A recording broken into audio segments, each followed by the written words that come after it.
Joining me now, Saul Weisenberg, former deputy independent counsel, Fox News contributor, and Mike Davis, Article 3 Project founder and president. Now, Saul, the trial involves 6 supposedly undecided claims and the allegations of conspiracy, insurance fraud, falsifying business records.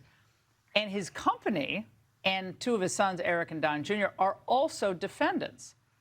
But who was actually defrauded here? Well, the so-called victim testified at trial. The representative from Deutsche Bank that said we weren't defrauded at all. We wanted to do business with him. He didn't get a lower interest rate because of what he did. And there's no difference in insurance, the insurance coverage he could have Were gotten. you surprised that the judge relented and allowed the president to speak? I mean, that was just such a ridiculous ruling. No, I'm not surprised, because I think he's very concerned about his public image, and he should be concerned.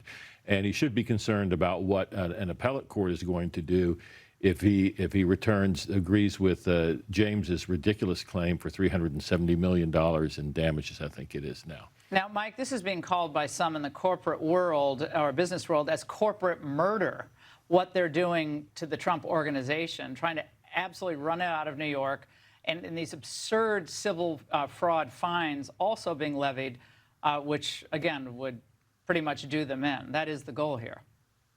Yeah, you have this New York Attorney General, Tish James, who campaigned on the fact that she's going to get Trump. She teamed up with this partisan Democrat clown judge, Arthur Ingraham, who is a Democrat donor. His law clerk is a Democrat operative, and he ruled before the trial even started, before any witnesses or any other evidence, that Trump somehow committed fraud. How the heck do you commit fraud when you pay back sophisticated Wall Street banks on time, in full, as agreed, with interest? This is part of the Democrats' lawfare, with 4 indictments, 2 impeachments, this fraud, illegal gag orders, taking them off the ballot. This is lawfare. This is election interference. Well, the fraud's taking place by the district attorney.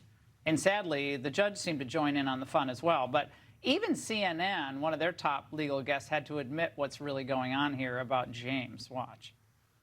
Letitia James campaigned for Attorney General in 2018 specifically on a promise of vote for me and I'll get Donald Trump. That's not something she said once. She said it dozens of times. She said it in writing. She fundraised off it. And she wasn't even specific. The day after she was elected, she said, and I quote, "We're definitely going to sue his ass. He'll know my name." And when you make statements like that, how can you say there's no political angle to this? Look at that other panelist is disturbed that he was actually saying something that was true. Like, what? Can you take that back now? But she did come out today and she said this case has never been about politics, Saul. It's an absolute joke, just an absolute joke. It's an ethics problem. She campaigned. Everybody has said it a million times, but it's true. She campaigned on throwing him in jail.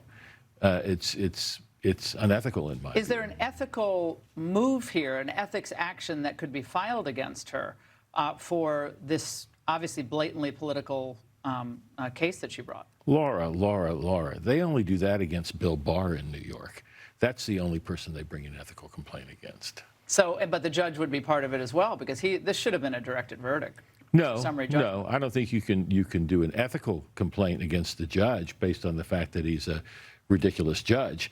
You know, he's not the one who campaigned on doing this, a lawyer who campaigned on this. So, no, I don't think you can do that. All right, Saul, Mike, great to see you. And Saul, good to see you in studio. I hardly recognize you. Look, you're all spiffy. Well, you know. Mike, you're always spiffy. All right, the whistleblower who